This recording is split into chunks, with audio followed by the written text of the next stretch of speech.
ठीक है, सुखवीर जी ਨੂੰ मैं कहूंगा एक बार जरूर कि बादल साहब सामने खड़े होਣ कोई आके खिंच के उन्होंने मारे ਦੇ ਸਿਰ ਤੋਂ ਪੱਗ ਲਾ ਕੇ ਥੱਲੇ ਡਿੱਗ ਜੇ ਤੁਹਾਡੇ ਦਿਲ ਤੇ ਕੀ ਬੀਤੂਗੀ, ਤੁਹਾਡੀ ਰੂਹ ਕੰਬੂਗੀ। ਉਸ ਬੰਦੇ ਨੂੰ ਸਾਹਮਣੇ ਖੜਾ ਕਰਕੇ ਮੈਂ ਗੋਲੀ ਮਾਰਦਾ। ਕੈਪਟਨ ਸਾਹਿਬ ਤੋਂ ਪੁੱਛਣਾ ਚਾਹੁੰਦਾ ਆ ਵੀ ਜੇ ਤੁਹਾਡੀ ਪੱਗ ਥੱਲੇ ਕਿਸੇ ਤੋਂ ਗਲਤੀ ਨਾਲ ਵੀ ਡਿੱਗ ਜੇ ਤੁਹਾਡਾ ਰਿਐਕਸ਼ਨ ਕੀ ਹੋਵੇਗਾ। ਉਹ ਯਾਰ ਇੱਥੇ ਤੁਸੀਂ ਸਾਡੇ ਪੇ ਨੂੰ ਬਰਕਾ ਕਰਕੇ ਗਲੀਆਂ 'ਚ ਸੁੱਟਤਾ, ਫਿਰ ਤੁਸੀਂ ਕਿੱਥੋਂ ਐਕਸਪੈਕਟ ਕਰਦੇ ਹੋ ਕਿ ਅਸੀਂ ਸ਼ਾਂਤੀ ਨਾਲ ਬਹਿ ਜਾਈਏ? फिर तुसी कित्थों सोचदे हो कि असी मोर्चे ना लाइए, धरने ना लाइए? इन्ने जमीर साडे मर गए ने कि अज असी अपने इष्ट नूं भी वेचण ते तुर गए हैं। सानू कोई फर्क नहीं पैंदा क्योंकि ये वो लोग ने जो भुल गए ने कि आज्ञा भाई अकाल की तभी चलायो पंथ, सब सिखण को हुक्म है गुरु मान्यो ग्रंथ, गुरु ग्रंथ जी मान्यो प्रगट गुरां की देह। ये गुरां की देह मनण तो इनकार कर गए ने। ते जो लोग इन्हां शब्दां दे उत्ते खरे नहीं उतरदे वो बेशक सिੱਖੀ लिबास च होण, बेशक कार पाए होण, बेशक प्रधान होण, जथेदार होण, मैं स्पष्ट कहना वो अखौती ने, साडी कौम दे सब तो वड्डे दुश्मन ने। गुरु प्यारी गुरु सवारी साध संगत जी, सब तो पहला फतेह प्रवान करना। वाहेगुरु जी का खालसा, वाहेगुरु जी की फतेह। थोड़ी जी गज बज के बुलाओ, दिल्ली हिलाण की गल करते हो। जेकर फतेह इन्नी ठंडी होएगी तो आवाज उत्थे तक किद्दां पहुंचेगी? एक बार जोर नाल गज के वाहेगुरु जी का खालसा, वाहेगुरु जी की फतेह। मैं सब तो पहले यही कहांगा कि मीडिया दे नाल संबंध रखदा है क्योंकि बिलों के बारे जो कुछ है बहुत सारे बुद्धिजीवी ने जिहड़े तुहानूं संखेप दे विच जानकारी दे रहे ने, उस बारे तुहानूं बहुत चंगी तरह ज्ञान है। पर इस मूवमेंट दे विच मीडिया की अपनी की जिम्मेवारी बनती है। वड्डे वड्डे नैशनल अदारियां दे विच भी काम कीता, अज अपना अदारा एक चला रहा है ਤੇ ਮੈਨੂੰ ਬਹੁਤ ਸੈਟੀਸਫੈਕਸ਼ਨ ਹੈ, ਖੁਸ਼ੀ ਹੈ ਕਿ ਅੱਜ ਇਤਿਹਾਸ ਦੇ ਵਿੱਚ ਅਸੀਂ ਆਪਣਾ ਨਾਮ ਕਿਸੇ ਨਾ ਕਿਸੇ ਤਰੀਕੇ ਜੋ ਵੀ ਇੱਥੇ ਮੌਜੂਦ ਨੇ ਉਹ ਦਰਜ ਕਰਵਾ ਰਹੇ ਨੇ। ਕਿਉਂਕਿ ਅਗਰ ਅੱਜ ਅਸੀਂ ਘਰਾਂ ਚੋਂ ਬਾਹਰ ਨਹੀਂ ਨਿਕਲਦੇ, ਅਗਰ ਅੱਜ ਅਸੀਂ ਸਿਰਫ ਇਹ ਸੋਚਦੇ ਹਾਂ ਕਿ ਕਿਸਾਨ ਨੇ, ਕਿਸਾਨਾਂ ਦੀਆਂ ਜ਼ਮੀਨਾਂ ਜਾ ਰਹੀਆਂ ਨੇ, ਕੇਂਦਰ ਨੇ ਬਿੱਲ ਪਾਸ ਕਰਤੇ, ਸਾਡਾ ਕੀ ਹੈ, ਸਾਡੇ ਤਾਂ ਦਾਣਾ ਪਾਣੀ ਚੱਲੀ ਜਾਂਦਾ ਹੈ, ਪੈਨਸ਼ਨਾਂ ਲੱਗੀਆਂ ਨੇ ਨਹੀਂ ਲੱਗੀਆਂ, ਸਾਡੇ ਘਰ ਦੇ ਵਿੱਚ ਅਨਾਜ ਦੀ ਘਾਟ ਨਹੀਂ ਹੈ, ਅਸੀਂ ਆਪਣੇ ਏਸੀ ਚਲਾ ਕੇ ਪੱਖੇ ਚਲਾ ਕੇ ਆਰਾਮ ਨਾਲ ਕਮਰਿਆਂ ਦੇ ਵਿੱਚ ਬਹਿਣਾ ਹੈ, ਤਾਂ ਇਹ ਸੋਚ ਸਾਡੀ ਸਭ ਤੋਂ ਵੱਡੀ ਬੇਵਕੂਫੀ ਹੈ। ਕਿਉਂਕਿ ਅਸੀਂ ਆਪਣੀਆਂ ਨਵੀਆਂ ਪੀੜ੍ਹੀਆਂ, ਨਵੀਆਂ ਪਨੀਰੀਆਂ ਦੇ ਆਉਣ ਵਾਸਤੇ ਅੱਜ ਕੰਡੇ ਬੀਜ ਰਹੇ ਹਾਂ ਆਪਣੇ ਘਰਾਂ 'ਚ ਬਹਿ ਕੇ। ਇਸ ਲਈ ਸਭ ਤੋਂ ਪਹਿਲਾਂ ਜਿੰਨੇ ਭੈਣ ਭਰਾ ਇਹ ਆਵਾਜ਼ ਸੁਣਦੇ ਨੇ ਉਹਨਾਂ ਨੂੰ ਮੇਰੀ ਇਹ ਬੇਨਤੀ ਹੈ, ਤੁਹਾਡੇ ਨੇੜੇ ਤੇੜੇ ਜਿੱਥੇ ਵੀ ਮੋਰਚੇ ਲੱਗੇ ਨੇ, ਜਿੱਥੇ ਵੀ ਧਰਨੇ ਲੱਗੇ ਨੇ, ਉਹਨਾਂ ਵਿੱਚ ਹਾਜ਼ਰੀਆਂ ਜ਼ਰੂਰ ਭਰੋ ਕਿਉਂਕਿ ਇਹ ਸਿਰਫ किसान मजदूर एकता नहीं, नौजवान किसान मजदूर एकता जिंदाबाद है। ते यह नारा सानू बुलंद करना चाहिए क्योंकि किसान मजदूर एकता असीं कह रहे हैं, इन्हां दे सिर ते साडी नौजवानी है। जे इन्हां विचों कोई भी चीज बर्बाद हो गई, किसानी बर्बाद हो गई, साडी नौजवानी बर्बाद है। जे तुसीं ओह सोच रखदे हो कि किला की बेच के या थोड़े पैसे इकट्ठे करके पुੱਤ बाहर भेज दांगे, तो तुसीं ਇਹ सोच लियो कि तुसीं तां अपना पुੱਤ भेज दोगे बाहर, धी भेज दोगे। की तुहाडे आंढी गुआंढी ਉਹ ਸਾਰੇ ਉਹਨਾਂ रसूख रखते ने, ਉਹ ਉਹਨਾਂ ਪੈਸਾ ਖਰਚ ਕਰਕੇ ਬਾਹਰ ਭੇਜ ਦੇਣਗੇ ਤੇ ਬਾਹਰ ਜਾ ਕੇ ਵੀ ਬੱਚੇ ਸਾਡੇ ਕੀ ਕਰਦੇ ਨੇ, ਕਿੰਨੀਆਂ ਕੀ ਉੱਚੀਆਂ ਪਦਵੀਆਂ ਤੇ। ਬੇਸ਼ੱਕ ਸਿੱਖ ਕੌਮ ਜਿੱਥੇ ਜਿੱਥੇ ਗਈ ਹੈ, ਪੰਜਾਬੀ ਜਿੱਥੇ ਜਿੱਥੇ ਗਏ ਨੇ, ਬਹੁਤ ਨਾਮ ਖੱਟਿਆ, ਪਰ ਜਿਹੜੇ ਬੱਚੇ 10ਵੀਂ +2 ਕਰਕੇ ਬਾਹਰ ਜਾਂਦੇ ਨੇ ਉੱਥੇ ਉਹਨਾਂ ਦੀ ਕੀ ਹਾਲਤ ਹੁੰਦੀ ਹੈ ਤੁਹਾਨੂੰ ਪਤਾ ਹੈ? ਕਦੀ ਉਹਨਾਂ ਬੱਚਿਆਂ ਨੂੰ ਤੁਸੀਂ ਫੋਨ ਕਰਕੇ ਉਹਨਾਂ ਦਾ ਦਰਦ ਸਮਝਣ ਦੀ ਕੋਸ਼ਿਸ਼ ਕੀਤੀ ਕਿ ਉੱਥੇ ਉਹ ਕਿਹੜੇ ਹਾਲਾਤਾਂ 'ਚ ਰਹਿੰਦੇ ਨੇ, ਧੀਆਂ ਸਾਡੀਆਂ ਕਿਹੜੇ ਹਾਲਾਤਾਂ 'ਚ ਰਹਿੰਦੀਆਂ ਨੇ? ਸਾਨੂੰ ਕਾਲਸ ਆਉਂਦੀਆਂ ਨੇ, ਸਾਨੂੰ ਫੋਨ ਆਉਂਦੇ ਨੇ ਕਿ ਅਸੀਂ ਇੱਥੇ ਫਸੇ ਹਾਂ, 3 ਬੰਦੇ, ਅਸੀਂ 35 ਬੰਦੇ ਇੱਥੇ ਫਸੇ ਹਾਂ, ਭਾਜੀ ਸਾਡੀ ਮਦਦ ਕਰਵਾ ਦਿਓ। ਕਿਸੇ ਪੋਲੀਟੀਕਲ ਬੰਦੇ ਨੂੰ ਕਹਿ ਦੇ, ਕਿਸੇ ਧਾਰਮਿਕ ਜਥੇਬੰਦੀ ਨੂੰ ਕਹਿ ਦਿਓ ਵੀ ਅਸੀਂ ਇੰਨੇ ਨੌਜਵਾਨ ਫਸੇ ਹਾਂ, ਇੰਨੇ ਮਹੀਨੇ ਤੋਂ ਅਸੀਂ ਕੰਮ ਕਰ ਰਹੇ ਹਾਂ, ਸਾਲ ਹੋ ਗਿਆ, ਸਾਨੂੰ ਜਾਨਵਰਾਂ ਨੂੰ ਕੰਮ ਕਰਵਾਉਂਦੇ ਨੇ, ਬੰਨ੍ਹ ਕੇ ਰੱਖਿਆ, ਰੋਟੀ ਵੀ ਨਹੀਂ ਦਿੰਦੇ, ਸਾਨੂੰ ਸਾਡੇ ਮਾਪਿਆਂ ਕੋਲ ਪਹੁੰਚਾ ਦਿਓ। ਉਹ ਬੱਚੇ ਵਿਦੇਸ਼ ਅਸੀਂ ਕੀ ਸੋਚ ਕੇ ਭੇਜੇ ਸੀ ਕਿ ਸਾਡੀ ਗਰੀਬੀ ਕੱਟਣਗੇ, ਕਮਾ ਕੇ ਪੈਸਾ ਲੈ ਕੇ ਆਣਗੇ, ਪਰ ਅਸੀਂ ਉਹਨਾਂ ਦੀ ਜ਼ਿੰਦਗੀ ਵੱਧ ਤੋਂ ਬੱਤਰ ਕਰਤੀ। ਤੇ ਜੋ ਡੋਂਕੀ ਲਾ ਕੇ ਜਾਂਦੇ ਨੇ ਉਹ ਤੁਹਾਨੂੰ ਸਾਰਿਆਂ ਨੂੰ ਪਤਾ ਆ, ਉਹਨਾਂ ਦੀ ਜ਼ਿੰਦਗੀ ਵੈਸੀ ਨਰਕ ਹੁੰਦੀ ਹੈ। ਕਈ ਮਾਪੇ ਤਾਂ ਅਜਿਹੇ ਆ ਜਿਨ੍ਹਾਂ ਨੂੰ ਆਪਣੇ ਧੀਆਂ ਪੁੱਤਾਂ ਦੀਆਂ ਲਾਸ਼ਾਂ ਤੱਕ ਨਸੀਬ ਨਹੀਂ ਹੋਈਆਂ। ਹੁਣ ਗੱਲ ਕਰਦੇ ਹਾਂ ਸਿਆਸਤ ਦੀ, ਕਿਉਂਕਿ ਸਿਆਸਤ ਪੰਜਾਬ ਦੀ ਇੰਨੀ ਕੀ ਜ਼ਿਆਦਾ ਗੰਦਲੀ ਹੋ ਗਈ ਹੈ। सिर्फ सियासत नहीं, सियासत तो लेके धार्मिक अदारे तक कहते मुझे डर नहीं लगता तीरों से तलवारों से, आज मुझे डर लगता है मेरे कौम के गद्दारों से। साडी कौम दे विच साडे अपने गद्दार इन्ने की ने कि देखण नूं तुहानूं बाबा जी लगणगे, चोलियां दे विच लगणगे, कहाण नूं जथेदार कहांदे ने, कहण नूं अपने आप नूं प्रधान कहांदे ने, पर उन्हां दे अगर तुसीं कर्म देखोगे, क्योंकि कर्म नहीं मैं कहूँगा, कर्म असीं चंगे माड़े करिए, वो असीं एक कॉन्शियस सबकॉन्शियस माइंड दे विच करदे हां। ਉਹ ਕੁਕਰਮ ਹੀ ਹੁੰਦੇ ਨੇ ਜਿਹੜਾ ਤੁਹਾਨੂੰ ਪਤਾ ਹੋਵੇ ਕਿ ਕਿਤੋਂ ਹੁਕਮ ਆਇਆ ਤੇ ਤੁਸੀਂ ਕਿਸੇ ਨੂੰ ਮਾਫੀ ਦਿੱਤੀ, ਉਹ ਚਾਹੇ ਸੌਦਾ ਸਾਧ ਹੈ, ਗਿਆਨੀ ਗੁਰਬਚਨਾ ਹੋਵੇ, ਜਿਹੜਾ ਮਰਜ਼ੀ ਹੋਵੇ। ਉਹ ਸਾਨੂੰ ਪਤਾ ਹੈ ਨਾ, ਅਸੀਂ ਸੋਚ ਸਮਝ ਕੇ ਜੋ ਕਰ ਰਹੇ ਹਾਂ ਉਹ ਸਾਡੀ ਗਲਤੀ ਆ, ਅਸੀਂ ਉਹ ਕੁਕਰਮ ਕਰ ਰਹੇ ਹਾਂ ਕਿਉਂਕਿ ਸਾਨੂੰ ਉਹਦਾ ਗਿਆਨ ਪਹਿਲਾਂ ਹੈ। ਅਗਰ ਬਾਦਲ ਪੰਜ ਪਿਆਰਿਆਂ ਨੂੰ ਤਲਬ ਕਰਦੇ ਨੇ, ਬਰਖਾਸਤ ਕਰਦੇ ਨੇ, ਤਾਂ ਉਹ ਸੋਚ ਸਮਝ ਕੇ ਕਰ ਰਹੇ ਨੇ ਤੇ ਇਹ ਕੁਕਰਮ ਹੁੰਦੇ ਨਹੀਂ। ਇਹ ਕਈ ਦਹਾਕਿਆਂ ਤੋਂ ਬਾਅਦ ਦਸਤੂਰ ਚੱਲਦੇ ਆ ਰਹੇ ਨੇ, ਪਰ ਸਾਨੂੰ ਫਰਕ ਨਹੀਂ ਸੀ ਪੈਂਦਾ। ਮੈਂ ਪਟਿਆਲੇ ਤੋਂ ਆਇਆ, ਇੱਕ ਵੀਰ ਪਟਿਆਲੇ ਤੋਂ ਮੇਰੇ ਨਾਲ ਆਇਆ। ਮੀਡੀਆ ਦਾ ਮੈਂ ਤੁਹਾਨੂੰ ਦੱਸ ਰਿਹਾ ਕਿ ਅੱਜ ਕੱਲ੍ਹ ਮਾਹੌਲ ਚੱਲ ਰਿਹਾ ਹੈ। ਮੀਡੀਆ ਦੇ ਵਿੱਚ ਹੁਣ ਇਹ ਮੋਰਚੇ ਦੇਖ ਕੇ ਦਿੱਲੀ ਨੂੰ ਇੰਨੀ ਕੀ ਹੱਥਾਂ ਪੈਰਾਂ ਦੀ ਪੈ ਗਈ ਹੈ ਕਿ ਇਹ ਗੱਲਾਂ ਹੁਣ ਫੈਲਾਣੀਆਂ ਸ਼ੁਰੂ ਕਰ ਦਿੱਤੀਆਂ ਗਈਆਂ ਨੇ ਕਿ ਹੋ ਸਕਦਾ ਹੈ ਪੰਜਾਬ ਦੇ ਵਿੱਚ ਐਮਰਜੈਂਸੀ ਲੱਗ ਜੇ, ਹੋ ਸਕਦਾ ਹੈ 84 ਵਰਗਾ ਮਾਹੌਲ ਬਣਾ ਦਿੱਤਾ ਜਾਵੇ, ਹੋ ਸਕਦਾ ਹੈ ਫਿਰ ਤੋਂ ਦੰਗੇ ਹੋ ਜਾਣ।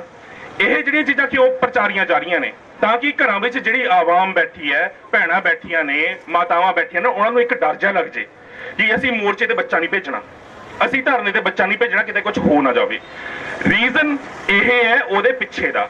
ਤੇ ਦੂਸਰਾ ਰੀਜ਼ਨ ਇਹ ਹੈ ਕਿ ਜੋ ਚੀਜ਼ਾਂ ਪ੍ਰਚਾਰੀਆਂ ਜਾ ਰਹੀਆਂ ਨੇ, ਹੁਣ ਪੱਤਰਕਾਰ, ਥੋੜੀ ਦੇਰ ਪਹਿਲਾਂ ਵੀਰ ਨੇ ਇੱਕ ਨੇ ਪੱਤਰਕਾਰਾਂ ਦੀ ਗੱਲ ਕੀਤੀ। ਪੱਤਰਕਾਰ ਦੀ ਪਹਿਲੀ ਜਿਹੜੀ ਜ਼ਿੰਮੇਵਾਰੀ ਹੈ ਉਹ ਇਹ ਹੁੰਦੀ ਹੈ ਕਿ ਅਸੀਂ ਸਿਰਫ ਤੇ ਸਿਰਫ ਹੱਕ ਸੱਚ ਦੀ ਆਵਾਜ਼ ਚੱਕੀਏ, ਅਸੀਂ ਸਿਰਫ ਵਿਊ ਨਾ ਦੇਖੀਏ, ਅਸੀਂ ਪੁਆਇੰਟ ਆਫ ਵਿਊ ਦੇਖੀਏ। ਕਿਉਂਕਿ ਵਿਊ ਤਾਂ ਜਿਹੜੀਆਂ ਗੰਦੀਆਂ ਮੰਦੀਆਂ ਮੂਵੀਜ਼ ਪਈਆਂ ਨੇ ਜਾਂ ਜਿਹੜੇ ਸੌਂਗਸ ਪਏ ਨੇ, ਲੱਚਰ ਗਾਇਕੀ ਵਾਲੇ ਪਏ ਨੇ, ਉਹਨਾਂ ਦੇ ਵਿਊ ਬਹੁਤ ਹੁੰਦੇ ਨੇ, ਪਰ ਸਾਡਾ ਪੁਆਇੰਟ ਆਫ ਵਿਊ ਕੀ ਜਾ ਰਿਹਾ ਹੈ ਸਾਹਮਣੇ। ਮੈਂ ਇਸ ਕਰਕੇ ਹਮੇਸ਼ਾ ਆਪਣੇ ਸ਼ੋਜ਼ ਦੇ ਵਿੱਚ ਵੀ ਤੇ ਵੈਸੇ ਵੀ ਸਟੇਜਾਂ ਉੱਤੇ ਇੱਕ ਬੇਨਤੀ ਕਰਦਾ ਹੁੰਦਾ ਲਿਖਾਰੀਆਂ ਨੂੰ, ਗਾਇਕਾਂ ਨੂੰ, ਫਿਲਮਕਾਰਾਂ ਨੂੰ, ਲਿਖਣ ਵਾਲਿਓ ਅਜਿਹਾ ਲਿਖੋ ਕਿਸੇ ਨੂੰ ਸੇਧ ਦਿੰਦਾ ਹੋਵੇ, ਗਾਣ ਵਾਲਿਓ ਅਜਿਹਾ ਗਾਓ ਕਿ ਰੂਹ ਦੀ ਖੁਰਾਕ ਲੱਗੇ, ਫਿਲਮਾਉਣ ਵਾਲਿਓ ਅਜਿਹਾ ਫਿਲਮਾਓ ਕਿ ਅਸੀਂ ਆਪਣੇ ਪੂਰੇ ਪਰਿਵਾਰ ਨਾਲ ਬਹਿ ਕੇ ਵੇਖ ਸਕੀਏ। ਸਾਨੂੰ ਅੱਖਾਂ ਨੀਵੀਆਂ ਨਾ ਕਰਨੀਆਂ ਪੈਣ, ਸਾਡੀਆਂ ਧੀਆਂ ਭੈਣਾਂ ਨੂੰ ਉੱਠ ਕੇ ਨਾ ਜਾਣਾ ਪਵੇ, ਸਾਨੂੰ ਚੈਨਲ ਦਾ ਟਿਊਨ ਨਾ ਬਦਲਣੀ ਪਵੇ, ਚੈਨਲ ਚੇਂਜ ਨਾ ਕਰਨਾ ਪਵੇ। ਪਰ ਬਹੁਤ ਸੋਚੀਆਂ ਸਮਝੀਆਂ ਸਾਜ਼ਿਸ਼ਾਂ ਦੇ ਤਹਿਤ ਸਾਡੀਆਂ ਬੇੜੀਆਂ 'ਚ ਵੱਟੇ ਸਾਡੇ ਆਪਣਿਆਂ ਨੇ ਪਾਏ ਨੇ। ਐਮਰਜੈਂਸੀ ਦੀ ਗੱਲ ਵੀਰ ਨੇ ਕੀਤੀ ਸੀ, ਪਰ ਐਮਰਜੈਂਸੀ ਤਾਂ ਅਗਰ 47 ਤੋਂ ਬਾਅਦ ਹੁਣ ਤੱਕ ਦੀ ਗੱਲ ਕੀਤੀ ਜਾਵੇ ਤਾਂ ਲੱਗੀ ਆ। ਪੰਜਾਬ ਤੇ ਤਾਂ ਖਾਸ ਕਰਕੇ ਸਾਡੇ ਕੋਲ ਆਪਣਾ ਕੀ ਰਿਹਾ। ਹਾਥਰਸ ਦੀ ਘਟਨਾ ਦੇਖ ਲਓ, ਹੁਸ਼ਿਆਰਪੁਰਾ ਪਰਸੋਂ ਹੋਈ ਹੈ, 6 ਸਾਲ ਦੀ ਬੱਚੀ ਨੂੰ ਉਹਦਾ ਬਲਾਤਕਾਰ ਕਰਕੇ ਜਿੰਦਾ ਉਹਨੂੰ ਸਾੜ ਦਿੱਤਾ। ਅਸੀਂ ਦਿਖਾਣਾ ਜੋ ਹੈ ਉਹ ਨਹੀਂ, ਰੈਲੀ ਕੱਢੀ ਬੀਜੇਪੀ ਨੇ, ਜਲੰਧਰ ਤੋਂ ਕੱਢਤੀ ਰੈਲੀ, ਕੱਢ ਕੇ ਜਾਂਦੇ ਹਾਥਰਸ ਜਿੱਥੇ ਲੋੜ ਹੈ ਰੈਲੀਆਂ ਦੀ, ਹੁਸ਼ਿਆਰਪੁਰ ਤੋਂ ਕੱਢਦੇ ਧੀ ਦਾ ਬਲਾਤਕਾਰ ਹੋਇਆ, ਪਰ ਨਹੀਂ। ਦੂਸਰੇ ਪਾਸੇ ਜੋ ਦਰਬਾਰ ਸਾਹਿਬ ਦੇ ਵਿੱਚ ਕੱਲ੍ਹ ਵਾਪਰਿਆ ਉਹ ਵੀ ਤੁਹਾਨੂੰ ਸਾਰਿਆਂ ਨੂੰ ਪਤਾ ਹੋਏਗਾ। ਮੋਰਚਾ ਕਾਹਦੋਂ ਲੱਗਿਆ ਸੀ? 328 ਧੰਨ ਸ਼੍ਰੀ ਗੁਰੂ ਗ੍ਰੰਥ ਸਾਹਿਬ ਜੀ ਦੇ ਸਰੂਪਾਂ ਵਾਸਤੇ, ਕਿਉਂਕਿ ਬੇਅਦਬੀ ਹੋਈ। ਸਾਨੂੰ ਹੀ ਨਹੀਂ ਪਤਾ ਕਿੱਥੇ ਨੇ ਉਹ ਸਰੂਪ। ਉਰੇ ਗੱਲ ਮੈਂ ਇੱਕ ਕਲੀਅਰ ਕਰਦਾ ਕਿ ਉਰੇ ਹਿੰਦੂ, ਮੁਸਲਮਾਨ, ਸਿੱਖ ਜਾਂ ਈਸਾਈ ਦੀ ਗੱਲ ਨਹੀਂ ਹੈ। ਮੁਸਲਮਾਨ ਵੀਰ ਵੀ ਬੈਠੇ ਨੇ, ਸਾਰੇ ਧਰਮ ਸਾਡੇ ਵਾਸਤੇ ਸਤਿਕਾਰਯੋਗ ਨੇ, ਅਸੀਂ ਦਿਲੋਂ ਉਹਨਾਂ ਦਾ ਸਤਿਕਾਰ ਕਰਦੇ ਹਾਂ। ਹਰ ਧਾਰਮਿਕ ਗ੍ਰੰਥ, ਹਰ ਧਾਰਮਿਕ ਪੁਸਤਕ, ਹਰ ਧਾਰਮਿਕ ਸ਼ਬਦ ਸਾਡੇ ਵਾਸਤੇ ਸਤਿਕਾਰਯੋਗ ਹੈ। ਬੇਅਦਬੀ ਚਾਹੇ ਗੀਤਾ ਦੀ ਹੋਵੇ, ਕੁਰਾਨ ਦੀ ਹੋਵੇ, ਗੁਰੂ ਗ੍ਰੰਥ ਸਾਹਿਬ ਜੀ ਦੀ ਹੋਵੇ, ਉਹ ਕਦੇ ਵੀ ਕਿਸੇ ਵੀ ਲਫ਼ਜ਼ਾਂ ਦੇ ਵਿੱਚ ਅਸੀਂ ਉਸ ਨੂੰ ਜਾਇਜ਼ ਨਹੀਂ ਠਹਿਰਾ ਸਕਦੇ ਤੇ ਉਸ ਕਰਨ ਵਾਲੇ ਇਨਸਾਨ ਨੂੰ ਵੀ ਬਖਸ਼ ਨਹੀਂ ਸਕਦੇ। ਸਿੰਘ ਅਗਰ ਉੱਥੇ ਮੋਰਚਾ ਲਾ ਕੇ ਬੈਠੇ ਹੋਏ ਸੀ, ਐਸਜੀਪੀਸੀ ਦੇ ਅਧਿਕਾਰੀਆਂ ਵੱਲੋਂ ਟਾਸਕ ਫੋਰਸ ਬੁਲਾ ਕੇ ਉਹ ਮੋਰਚਾ ਨੇਸਤੋ ਨਾਬੂਦ ਕੀਤਾ ਗਿਆ, ਚੱਕਿਆ ਗਿਆ। ਮੈਨੂੰ ਪਤਾ ਲੱਗਿਆ ਕਿ 4-5 ਸਿੰਘਾਂ ਉੱਤੇ ਬਾਈ ਨੇਮ ਪਰਚਾ ਹੋਇਆ, 40-50 ਦੇ ਉੱਤੇ ਵੈਸੇ ਵੀ ਕੇਸ ਦਰਜ ਹੋਏ ਨੇ। ਹੁਣ ਮੈਂ ਇੱਕ ਚੀਜ਼ ਪੁੱਛਣਾ ਚਾਹਾਂਗਾ, ਬੇਸ਼ੱਕ ਕੈਪਟਨ ਅਮਰਿੰਦਰ ਸਿੰਘ ਨੇ ਜਾਂ ਬਾਦਲ ਸਾਹਿਬ ਨੇ, ਸੁਖਬੀਰ ਬਾਦਲ, ਸਾਡੇ ਪੇ ਦੀ ਕੋਈ ਪੱਗ ਰੋਲੇ, ਇਮੇਜਿਨ ਕਰਕੇ ਦੇਖਣਾ, ਤੁਸੀਂ ਵੀ ਬੈਠੇ ਹੋ, ਤੁਸੀਂ ਸੋਚ ਕੇ ਦੇਖਿਓ, ਠੀਕ ਹੈ। ਸੁਖਬੀਰ ਜੀ ਨੂੰ ਮੈਂ ਕਹੂੰਗਾ ਇੱਕ ਵਾਰ ਜ਼ਰੂਰ ਕਿ ਬਾਦਲ ਸਾਹਿਬ ਸਾਹਮਣੇ ਖੜੇ ਹੁਣ, ਕੋਈ ਆ ਕੇ ਖਿੱਚ ਕੇ ਉਹਨਾਂ ਦੇ ਮਾਰੇ ਦੇ ਸਿਰ ਤੋਂ ਪੱਗ ਲਾ ਕੇ ਥੱਲੇ ਡਿੱਗ ਜੇ, ਤੁਹਾਡੇ ਦਿਲ ਤੇ ਕੀ ਬੀਤੂਗੀ? ਤੁਹਾਡੀ ਰੂਹ ਕੰਬੂਗੀ। ਉਸ ਬੰਦੇ ਨੂੰ ਸਾਹਮਣੇ ਖੜਾ ਕਰਕੇ ਮੈਂ ਗੋਲੀ ਮਾਰਦਾ। ਕੈਪਟਨ ਸਾਹਿਬ ਤੋਂ ਪੁੱਛਣਾ ਚਾਹੁੰਦਾ ਆ ਵੀ ਜੇ ਤੁਹਾਡੀ ਪੱਗ ਥੱਲੇ ਕਿਸੇ ਤੋਂ ਗਲਤੀ ਨਾਲ ਵੀ ਡਿੱਗ ਜੇ, ਤੁਹਾਡਾ ਰਿਐਕਸ਼ਨ ਕੀ ਹੋਵੇਗਾ? ਉਹ ਯਾਰ ਇੱਥੇ ਤੁਸੀਂ ਸਾਡੇ ਪੇ ਨੂੰ ਬਰਕਾ ਕਰਕੇ ਗਲੀਆਂ 'ਚ ਸੁੱਟਤਾ, ਫਿਰ ਤੁਸੀਂ ਕਿੱਥੋਂ ਐਕਸਪੈਕਟ ਕਰਦੇ ਹੋ ਕਿ ਅਸੀਂ ਸ਼ਾਂਤੀ ਨਾਲ ਬਹਿ ਜਾਈਏ? ਫਿਰ ਤੁਸੀਂ ਕਿੱਥੋਂ ਸੋਚਦੇ ਹੋ ਕਿ ਅਸੀਂ ਮੋਰਚੇ ਨਾਲ ਲਾਈਏ, ਧਰਨੇ ਨਾਲ ਲਾਈਏ? ਇੰਨੇ ਜ਼ਮੀਰ ਸਾਡੇ ਮਰ ਗਏ ਨੇ ਕਿ ਅੱਜ ਅਸੀਂ ਆਪਣੇ ਇਸ਼ਟ ਨੂੰ ਵੀ ਵੇਚਣ ਤੇ ਤੁਰ ਗਏ ਆ। ਸਾਨੂੰ ਕੋਈ ਫਰਕ ਨਹੀਂ ਪੈਂਦਾ, ਕਿਉਂਕਿ ਇਹ ਉਹ ਲੋਕ ਨੇ ਜੋ ਭੁੱਲ ਗਏ ਨੇ कि आज्ञा भाई अकाल की तभी चलायो पंथ, सब सिखण को हुक्म है गुरु मान्यो ग्रंथ, गुरु ग्रंथ जी मान्यो प्रगट गुरां की देह। ਇਹ ਗੁਰਾਂ ਕੀ ਦੇਹ ਮੰਨਣ ਤੋਂ ਇਨਕਾਰ ਕਰ ਗਏ ਨੇ ਤੇ ਜੋ ਲੋਕ ਇਹਨਾਂ ਸ਼ਬਦਾਂ ਦੇ ਉੱਤੇ ਖਰੇ ਨਹੀਂ ਉਤਰਦੇ ਉਹ ਬੇਸ਼ੱਕ ਸਿੱਖੀ ਲਿਬਾਸ 'ਚ ਹੋਣ, ਬੇਸ਼ੱਕ ਕਾਰ ਪਾਏ ਹੋਣ, ਬੇਸ਼ੱਕ ਪ੍ਰਧਾਨ ਹੋਣ, ਜਥੇਦਾਰ ਹੋਣ, ਮੈਂ ਸਪਸ਼ਟ ਕਹਿਣਾ ਉਹ ਅਖੌਤੀ ਨੇ, ਸਾਡੀ ਕੌਮ ਦੇ ਸਭ ਤੋਂ ਵੱਡੇ ਦੁਸ਼ਮਣ ਨੇ। ਕਿਉਂਕਿ ਮੱਸਾ ਰੰਗੜ ਅਗਰ ਬੈਠਿਆ ਸੀ ਨਾ, ਸਾਨੂੰ ਪਤਾ ਸੀ ਕਿ ਕੰਜਰੀਆਂ ਨਚਾਉਂਦਾ ਆ, ਉਹਨੂੰ ਕੱਢਣਾ ਆ, ਕੱਢਿਆ ਸੀ, ਸਿਰ ਵੱਢਿਆ ਸੀ। ਪਰ ਅੱਜ ਜਿਹੜੇ ਬੈਠੇ ਨੇ ਨਾ, ਉਹ ਆਪਣੇ ਚੋਲਿਆਂ ਦੇ ਵਿੱਚ ਨੇ ਤੇ ਆਪਣੇ ਲੱਭ ਕੇ ਮਾਰਨੇ ਬਹੁਤ ਔਖੇ ਹੁੰਦੇ ਨੇ, ਆਪਣੇ ਕੱਢਣੇ ਆਪਣੇ ਘਰ ਦੇ ਵਿੱਚੋਂ ਬਹੁਤ ਔਖੇ ਹੁੰਦੇ ਨੇ, ਕਿਉਂਕਿ ਇਹ ਘੁਸਪੈਠ ਹੁਣ ਦੀ ਨਹੀਂ, ਬਹੁਤ ਪਹਿਲਾਂ ਹੀ ਚੱਲ ਰਹੀ ਹੈ। ਹੁਣ ਤਾਂ ਬੱਚਿਆਂ ਨੂੰ ਜੋ ਇਤਿਹਾਸ ਪੜ੍ਹਾ ਰਹੇ ਨੇ ਉਹ ਵੀ ਸਾਰਾ ਇਤਿਹਾਸ ਹੈ। ਸਿੱਖ ਕੌਮ ਦੇ ਨਾਲ ਕਿਤੇ ਵੀ ਕੋਈ ਵੀ ਮੇਲ ਨਹੀਂ ਕਰਦਾ। ਸਿਰਫ ਸਿੱਖ ਕੌਮ ਨਹੀਂ, ਮੁਸਲਿਮ ਕਮਿਊਨਿਟੀ ਹੋ ਗਈ, ਹਿੰਦੂ ਕਮਿਊਨਿਟੀ ਇਵਨ, ਉਹਨਾਂ ਦਾ ਵੀ ਇਤਿਹਾਸ ਨਹੀਂ ਹੈ, ਮਿਥਿਹਾਸ ਹੈ। ਹਿੰਦੂ ਵੀਰ ਵੀ ਅਗਰ ਸੁਣਦੇ ਹੋਣ, ਉਹਨਾਂ ਨੂੰ ਵੀ ਇੱਕ ਗੱਲ ਕਹਿਣਾ ਚਾਹਾਂਗਾ, ਤੁਸੀਂ ਆਪਣੇ ਧਾਰਮਿਕ ਗ੍ਰੰਥ ਮੰਨਦੇ ਹੋ ਰਮਾਇਣ ਨੂੰ ਜਾਂ ਗੀਤਾ ਨੂੰ, ਪਰ ਤੁਹਾਡੇ ਜਿਹੜੇ ਅਸਲ ਗ੍ਰੰਥ ਹੈਗੇ ਨੇ ਉਹਨਾਂ ਦਾ ਕਿਤੇ ਮੈਨੂੰ ਇੱਕ ਵੀ ਮੰਦਿਰ ਦੇ ਵਿੱਚ ਪ੍ਰਕਾਸ਼ ਦਿਖਾ ਦਿਓ। ਜਿਹੜੇ ਤੁਹਾਡੇ 4 ਗ੍ਰੰਥ ਹੈਗੇ ਨੇ, ਸਾਮਵੇਦ, ਰਾਮਦੇਵ, ਅਥਰਵਵੇਦ, ਯਜੁਰਵੇਦ, ਇਹਨਾਂ ਦੇ ਵਿੱਚੋਂ ਕੋਈ ਵੀ ਗ੍ਰੰਥ ਨਹੀਂ ਹੈ। ਤੇ ਇਹ ਚੀਜ਼ਾਂ ਕਿਉਂ? ਕਿਉਂਕਿ ਜਾਤ ਪਾਤ ਦੀ ਜਿਹੜੀ ਰਾਜਨੀਤੀ ਹੈ, ਇਹ ਸਿਰਫ ਤੇ ਸਿਰਫ ਉਹਦਾ ਆਧਾਰ ਹੈ। ਅੱਜ ਮੈਂ ਇਸ ਮੰਚ ਤੋਂ ਨਿਮਾਣਾ ਜੀ ਦਾ ਬਹੁਤ ਬਹੁਤ ਧੰਨਵਾਦ, ਜਿਨ੍ਹਾਂ ਨੇ ਇਹ ਸਾਰਾ ਕੁਝ ਮਤਲਬ ਅਰੇਂਜ ਕਰਦੇ ਨੇ। ਅਸੀਂ ਮੋਰਚੇ ਲਾ ਕੇ ਬੈਠੇ ਨੇ, ਤੇ ਇਹ ਸਿਰਫ ਮੋਰਚੇ ਕਿਸੇ ਇੱਕ ਧਿਰ ਵਾਸਤੇ ਨਹੀਂ ਹੈ, ਇਹ ਪੂਰੇ ਪੰਜਾਬ ਵਾਸਤੇ ਨੇ, ਪੂਰੇ ਪੰਜਾਬੀਆਂ ਵਾਸਤੇ ਨੇ। ਇਹ ਕਿਸੇ ਸਿੱਖ ਦਾ, ਕਿਉਂਕਿ ਜ਼ਮੀਨ ਨੂੰ ਜੱਟ ਨਾਲ ਜੋੜ ਕੇ ਦੇਖਿਆ ਜਾਂਦਾ ਕਿ ਜੱਟ ਤੇ ਜ਼ਮੀਨ, ਕਿਉਂਕਿ ਫਿਲਮਾਂ ਉਦਾਂ ਬਣਾਤੀਆਂ ਤੁਹਾਡੇ ਜ਼ਿਹਨ 'ਚ ਉਹੀ ਹੈ। ਫਿਰ ਠੇਕਾ ਵੀ ਇਹੀ ਲੱਗਦਾ ਕਿ ਕੋਈ ਗੱਲ ਨਹੀਂ, ਜਿਹੜੇ ਮੋਰਚਿਆਂ ਤੇ ਬੈਠੇ ਨੇ ਉਹ ਜਾਣਗੇ, ਪਿੰਡਾਂ ਵਾਲੇ ਪੰਜਾਬੀ ਹੋਣਗੇ, ਸਰਦਾਰ ਹੀ ਹੋਣਗੇ, ਪਰ ਜਿਨ੍ਹਾਂ ਦੀ ਇੰਚ ਜ਼ਮੀਨ ਹੈਗੀ ਹੈ ਨਹੀਂ ਹੈਗੀ, ਇਹ ਸੋਚ ਲਿਓ ਕਿ ਅਗਰ ਅੱਜ ਅਸੀਂ ਘਰਾਂ ਚੋਂ ਬਾਹਰ ਨਿਕਲ ਕੇ ਮੋਰਚਿਆਂ 'ਚ ਹਾਜ਼ਰੀਆਂ ਨਹੀਂ ਭਰੀਆਂ, ਆਪਣੀ ਆਵਾਜ਼ ਇਸ ਗੰਦੀ ਸਰਕਾਰ ਦੇ ਖਿਲਾਫ ਬੁਲੰਦ ਨਹੀਂ ਕੀਤੀ, ਇਹਨਾਂ ਨੇ ਤੁਹਾਨੂੰ ਤੁਹਾਡੇ ਘਰਾਂ ਦੀਆਂ ਛੱਤਾਂ ਉੱਤੋਂ ਵੀ ਵਿਆਜ ਲੈਣੇ ਸ਼ੁਰੂ ਕਰ ਦੇਣੇ ਨੇ। ਹਾਊਸ ਟੈਕਸ ਤਾਂ ਵੈਸੇ ਲਾਏ ਹੋਏ ਨੇ, ਤੁਹਾਨੂੰ ਤੁਹਾਡੀਆਂ ਜ਼ਮੀਨਾਂ ਤੋਂ ਇਹਨਾਂ ਨੇ ਉੱਥੋਂ ਵੀ ਹਕਾਲ ਦੇਣਾ ਆ। ਫਿਰ ਤੁਸੀਂ ਆਸਾ ਪਾਸਾ ਵੇਖੋਗੇ। ਅੱਜ ਅਸੀਂ ਉਰੇ ਬੈਠੇ ਆ ਤੇ ਮੈਂ ਚਾਹੁੰਦਾ ਆ, ਦਿਲੋਂ ਚਾਹੁੰਦਾ ਆ, ਕਿਉਂਕਿ ਦੀਪ ਸਿੱਧੂ ਨੇ ਜੋ ਮੋਰਚਾ ਲਾਇਆ ਹੋਇਆ ਸ਼ੰਭੂ ਬਾਰਡਰ ਦੇ ਉੱਤੇ, ਸਾਡੀ ਸਾਰਿਆਂ ਦੀ ਦਿਲੀ ਇਹ ਤਮੰਨਾ ਹੈ ਕਿ ਇਹਨਾਂ ਮੋਰਚਿਆਂ ਦੇ ਵਿੱਚੋਂ ਇੱਕ ਅਜਿਹੀ ਸਾਫ਼ ਸੁਥਰੀ ਚੰਗੀ ਸਿਆਸਤ ਅਸੀਂ ਉਭਾਰ ਕੇ ਪੰਜਾਬ ਨੂੰ ਦਈਏ, ਜੋ ਪੰਜਾਬ ਨੂੰ ਇੱਕ ਨਵਾਂ ਦਿਸ਼ਾ ਨਿਰਦੇਸ਼ ਦੇਵੇ।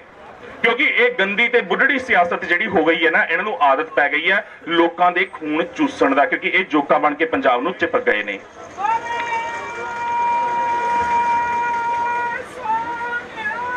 ਸਤਿ ਸ੍ਰੀ ਅਕਾਲ। ਇਸ ਲਈ ਅਗਰ ਅਸੀਂ ਇਹਨਾਂ ਤੋਂ ਛੁਟਕਾਰਾ ਪਾਣਾ ਹੈ ਤਾਂ ਸਾਡੇ ਨੌਜਵਾਨ ਜਿਹੜੇ ਅੱਜ ਘਰਾਂ 'ਚ ਬੈਠੇ ਨੇ, ਕਿਉਂਕਿ ਅਕਸਰ ਹੁੰਦਾ ਹੈ ਮੋਰਚਿਆਂ ਤੇ ਬਜ਼ੁਰਗ ਦਿਖਦੇ ਨੇ, ਬੀਬੀਆਂ ਦੀਆਂ ਭੈਣਾਂ ਬੈਠੀਆਂ ਨੇ, ਮਾਈ ਭਾਗੋ ਦੀਆਂ ਵਾਰਸ ਬੈਠੀਆਂ ਨੇ।